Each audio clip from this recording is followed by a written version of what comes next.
Bom dia. Queremos agradecer as pessoas que estão prestigiando este evento, que é a primeira semana da Agroindústria da Transamazônica. Somos discentes do curso de Engenharia Agronômica, turma 2016, no campus de Altamira, na Universidade Federal do Pará. Vamos dar início ao ciclo de palestras deste evento. Por isso, neste trabalho, queremos dividir o pouco que aprendemos com vocês, levando conhecimento e informação tecnológica para que possam implantar ou reproduzir nas suas realidades e em seu cotidiano. O tema desse trabalho é tecnologia do babaçu e seus derivados. Este trabalho vai ser apresentado por Emanuele Bilhar e eu, Nathalie Carneiro, e vamos dar início à apresentação. O babaçu insere-se como um produto florestal no madeireiro, sendo conhecido entre populações tradicionais brasileiras, em que, dependendo da região, é conhecido como coco-palmeira, coco de macaco, coco-pindoba, baguaçu, uauaçu, catolé, andaiá, andajá, indaiá, pindoba, pindobaçu ou ainda vários outros nomes. Os babaçoeiros, como são reconhecidos regionalmente, caracterizam-se por ser uma atividade extrativista, que vivem principalmente da coleta do babaçu e dos diversos usos dessa palmeira. O babaçu é uma planta de grande potencial, pois está ligado às questões sociais, ecológicas e ambientais.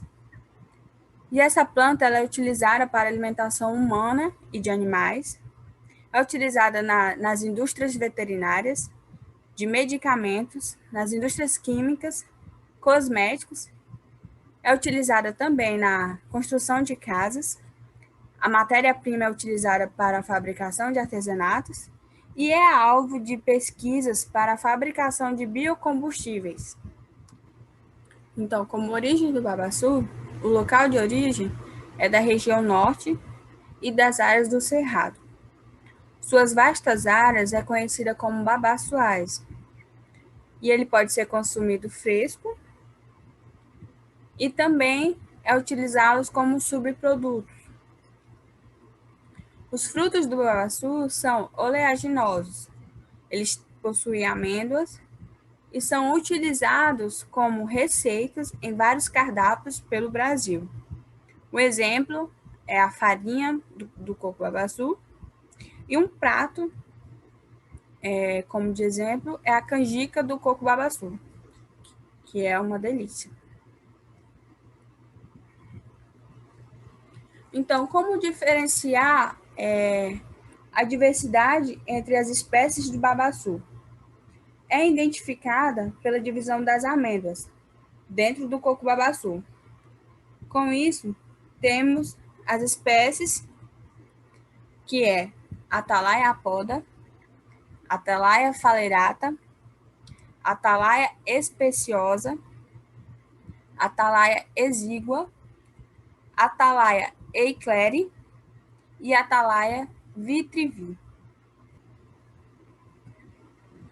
Como ocorrência, os babaçuais é encontrado em vários estados no Brasil. Possui cerca de 196 mil km² de extensão.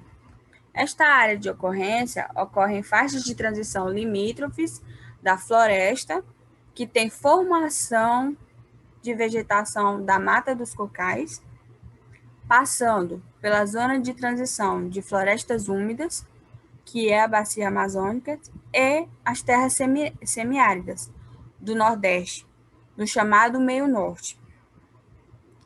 Mas a grande concentração das atividades em babaçuais está no estado do Maranhão. O estado do Maranhão e Piauí. Porém, podem ser encontrados também no Ceará, no Pará, no Mato Grosso e no Tocantins.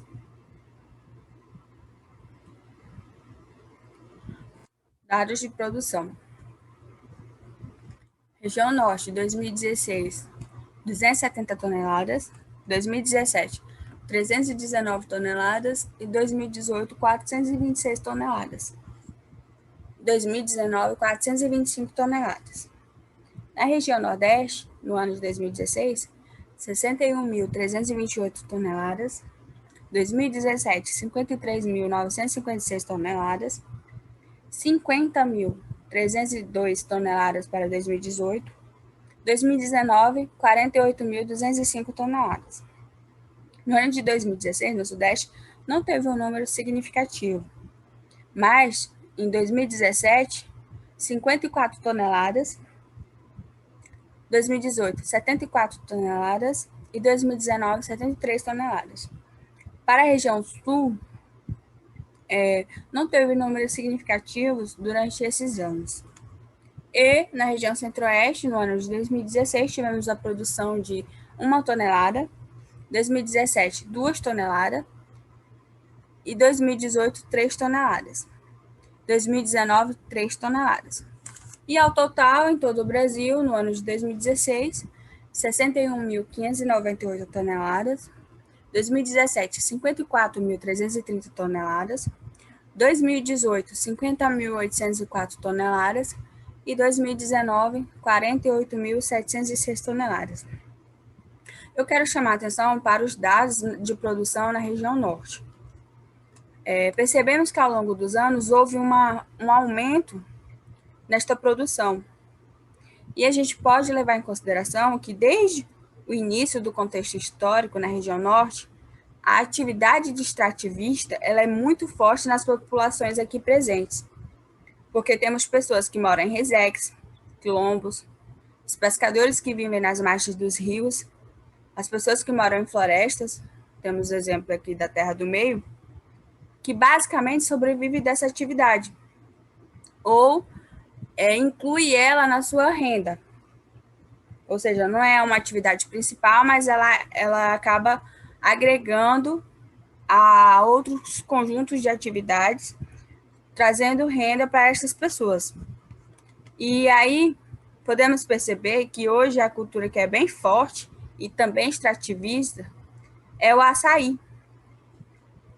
E aí podemos linkar que as pessoas elas acabaram que abraçaram essa atividade do babaçu junto com o açaí, fazendo que houvesse esse aumento na produção e também eles acabaram que utilizaram essa alternativa como uma agregação de valor na própria fonte de renda, né?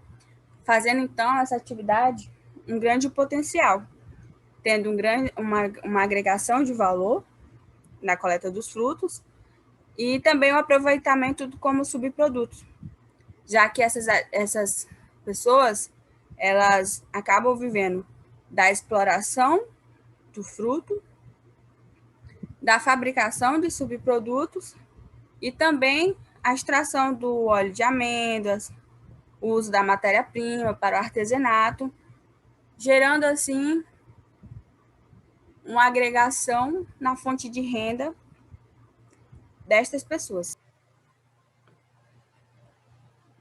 E como ficha técnica, os babaçus pertencem à família botânica da Arecácea.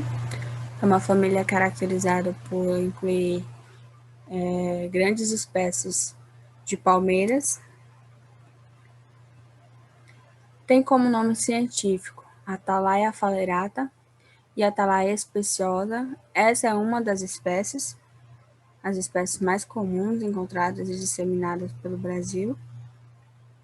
Elas são dos biomas na Amazônia, na Mata Atlântica, no Cerrado e na Caatinga.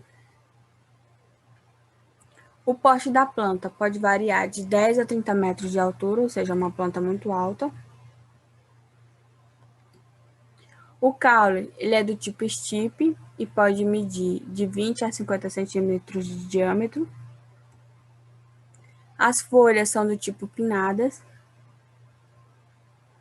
E as flores, elas são do tipo inflorescência estaminada e pistilada. A inflorescência estaminada é essa que parece uma vassoura. e a pistilada é a outra.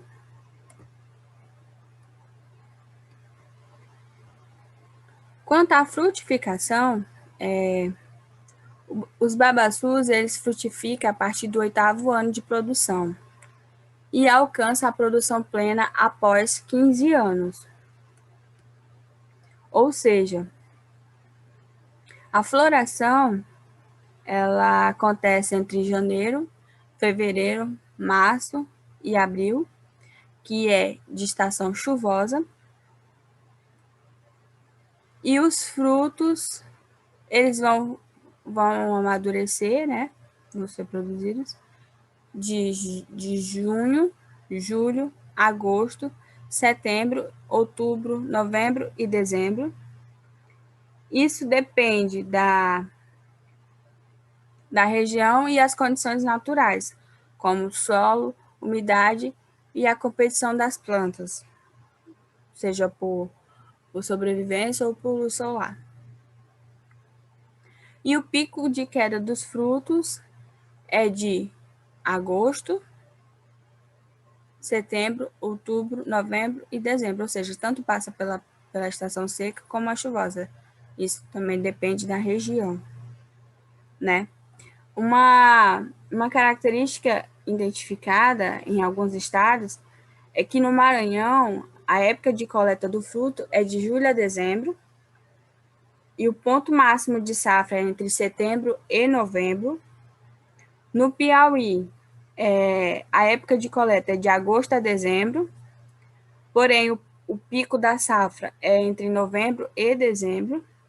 E no Goiás, a época de coleta é junho a dezembro, e o ponto de safra é entre agosto e setembro. O fruto. Cada safra ela pode ter entre 3 e 5 cachos, e cada cacho pode produzir de 300 a 500 cocos. Uma característica também marcante quanto à coleta do fruto é que, se ele é utilizado para alimentação humana, tem que ser frutos. A coleta tem de ser de frutos recém-caídos ou maduros. Não pode ser frutos velhos. E se for utilizar o fruto para a produção do subproduto, no caso, vamos supor, por exemplo, carvão, é que este fruto pode ser um fruto velho de uma outra safra, por exemplo, que fica no pé.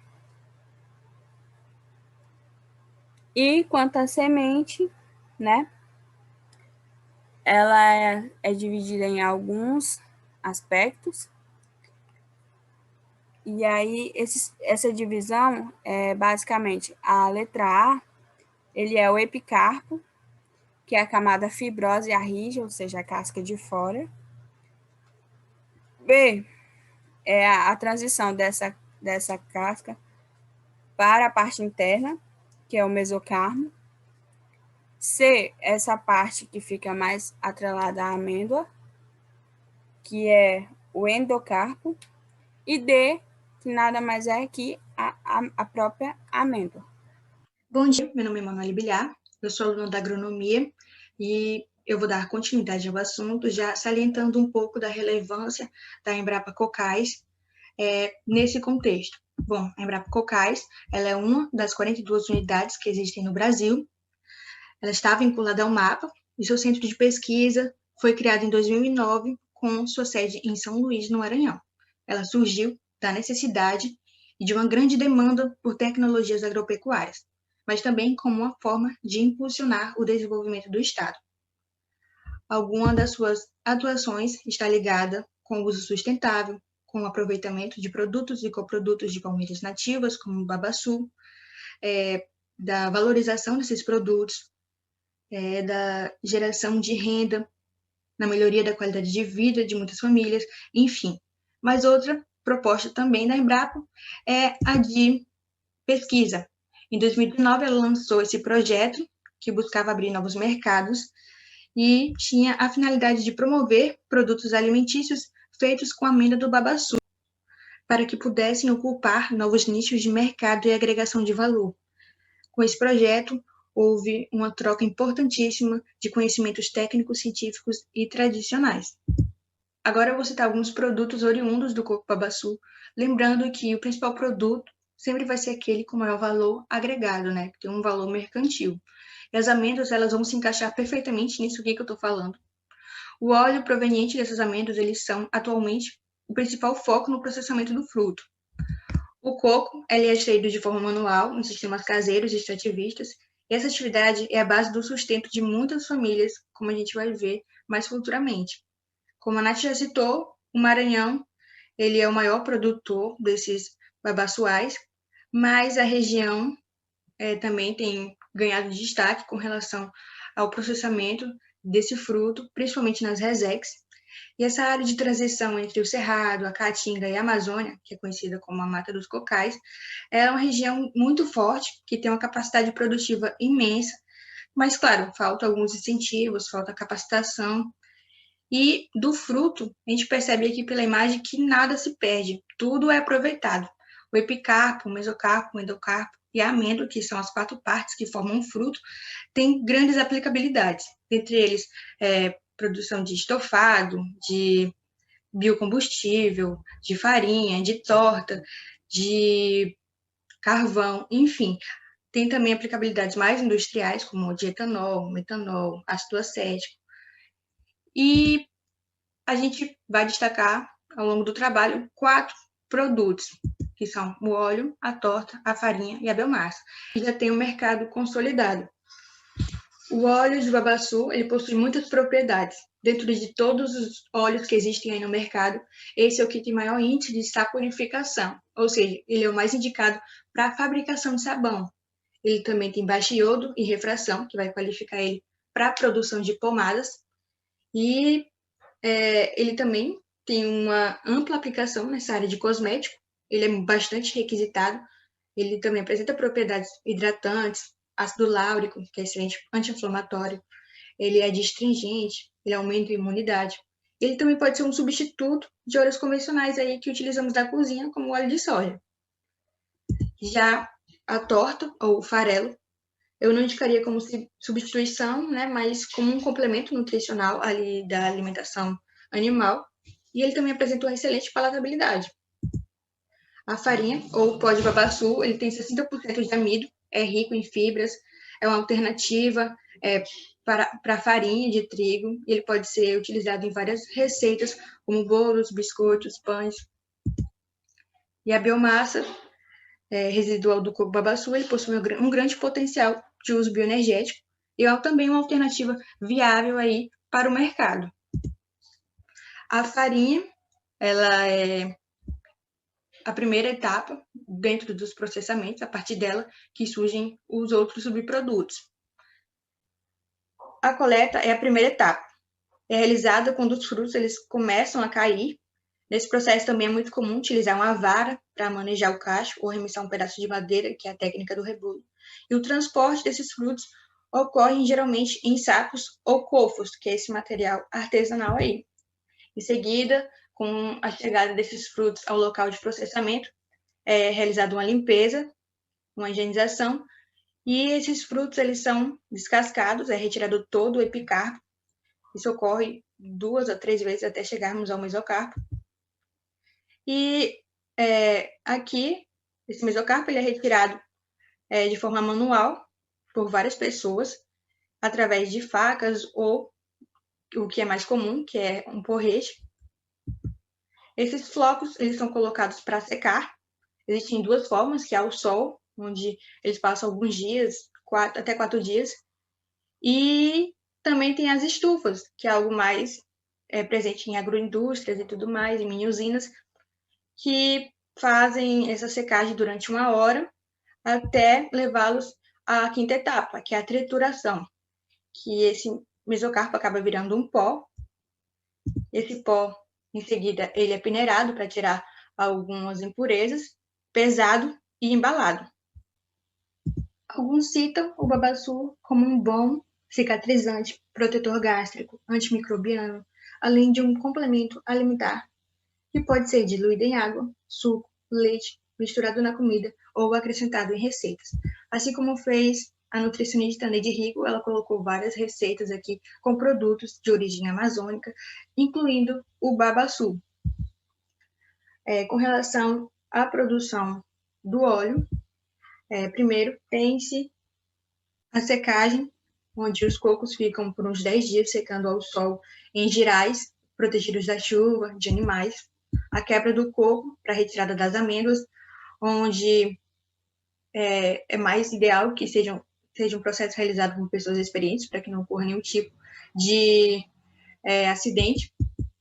O ensacamento dessas amêndoas em sacos de ráfia, mas, claro, o ensacamento destinado ao transporte, não tem como armazenar essas amêndoas nesse tipo de saco, porque pode ocasionar a presença de fungos. Depois, esse material é transportado até as mini-usinas, onde vai ocorrer o processamento. A seleção do material, as melhores amêndoas, elas passam para uma pesagem.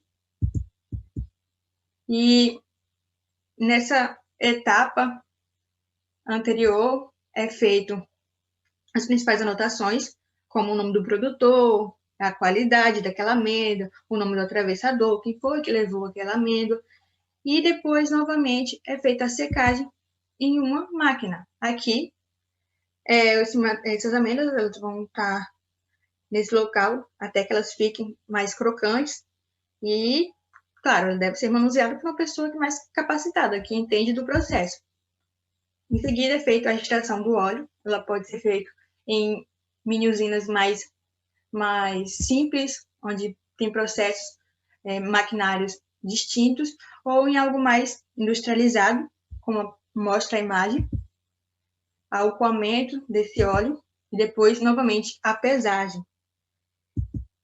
E, por fim, esse material é embalado e estocado, geralmente, em galões, para ser, então, comercializado. O óleo babaçu também tem várias aplicações. Como eu falei anteriormente, ele é muito requisitado nessa questão de higiene e limpeza, podendo ser aplicado na alimentação humana ou como um biodiesel. O Brasil é o segundo maior produtor de biocombustível do mundo. E em um trabalho recente de Machado, 2019, onde ele produz e caracteriza o biodiesel a partir desse óleo, fica nítido a importância do processamento desse subproduto, visto que o fato pode contribuir para a fixação do homem no campo, na geração de emprego, de renda, na preservação ambiental, já que o babaçu tem a vantagem de ser nativo, ou seja, não precisa que ocorra o desmatamento de áreas para o plantio. E alguns dados apontam que só o Nordeste atualmente produz cerca de 50 mil toneladas por ano, mas poucos são os resultados voltados para a produção de biocombustível. E não é legal termos essa dependência da soja. Há uma série de plantas aí oleaginosas que são capazes de ser inseridas nesse mercado, inclusive o babaçu. Já a torta, ou o farelo, conhecido por muito, resulta da extração do óleo por pressão mecânica, por solventes, e ele é produzido a partir das camadas que são retiradas anteriormente ao processo de produção do óleo, inclusive da amêndoa também. Ele tem um alto valor nutricional, ele é pouco utilizado na alimentação animal, infelizmente. Ele tem 24% de proteína bruta, 18% de fibra bruta, e ele tem um alto valor biológico, e ele é classificado atualmente como um concentrado proteico. O uso dele na alimentação animal pode favorecer a pecuária da região e também animais monogástricos, mas é necessário muitas pesquisas para consolidar esse subproduto. A composição bromatológica do farelo possui muitas oscilações, e aqui temos a composição de acordo com vários autores, tanto com base na matéria natural quanto na matéria seca. Ao fixar aí a quantidade de proteína bruta e fibra bruta, ambas em porcentagem, a gente vê uma grande variação. Com relação ao carvão, esse processamento é um dos mais simples, com certeza muitas pessoas aqui já viram um processamento parecido, e aqui é aberto uma cova no chão, algo entre 1 metro e 2 metros de largura, 30 centímetros de profundidade. No fundo são colocados uma madeira seca, onde atira-se fogo nessa madeira. Você coloca uma camada de casca de babaçu em cima desse material que já pegou fogo, com finalidade de que também essas cascas peguem fogo. Aí você vai colocando mais camadas até encher a cova. Essa parte vai ser necessária até que os cocos fiquem vermelhos. Aí, quando isso acontece, é feito, então, o abafamento desse fogo com auxílio de terra, e essas cascas ficam queimando nessa terra durante um dia. Aí você abre a cova novamente para retirar o carvão, e é ideal que seja necessário, então, o uso de máscara para fazer esse procedimento. E o carvão, ele tem grande destaque, ele contribui com 45% da renda desses agricultores familiares e pode superar, muitas vezes, a contribuição da amêndoa na renda da família. O babaçu é totalmente de base familiar. Ele é culturalmente desenvolvido por mulheres e são mais de 400 mil mulheres ganhando a vida como quebradeiras. A aprovação da lei do babaçu livre, que proíbe a derrubada de palmeiras de babaçu nos estados do Maranhão, Pará, Piauí, Tocantins, representa também uma promessa antiga a essas quebradeiras. Essa lei tem um caráter coletivo e foi uma estratégia para a regulamentação dessas atividades. Ela também é uma economia invisível que tem grande importância na vida de muitas comunidades agroextrativistas e é fonte de renda desde o século passado.